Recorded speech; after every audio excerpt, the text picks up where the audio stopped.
আমাদের তো ব্রেকআপ হয়ে গেছে, তাও তুমি দেখা করতে এসেছো কেন? তোমাকে যে আন্টিটা গিফট দিয়েছিলাম ওটা ফেরত নিতে এসেছি। বুঝতেই পারছো গরিব মানুষ, দ্বিতীয়বার আর কিনতে পারবো না। আপনারা কে?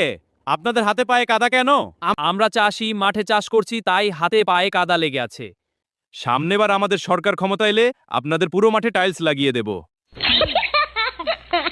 কি ব্যাপার করিম, এইভাবে বসে আসো কেন?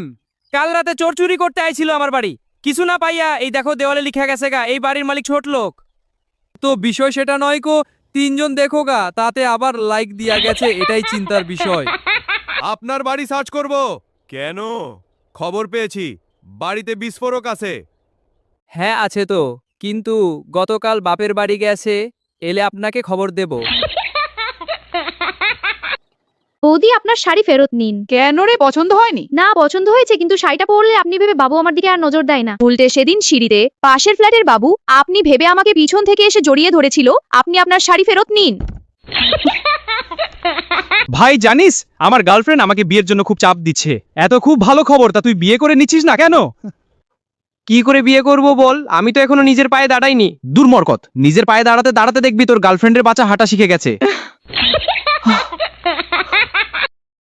বাবা, তুমি মায়ের মধ্যে এমন কি দেখেছিলে যে তাকে বিয়ে করে ফেললে? তোমার মায়ের গালে ছোট তিলটা দেখে বাবা। বাহা বাবা, একটা ছোট তিলের জন্য তুমি এত বড় বিপদ নিজের ঘাড়ে নিয়ে নিলে।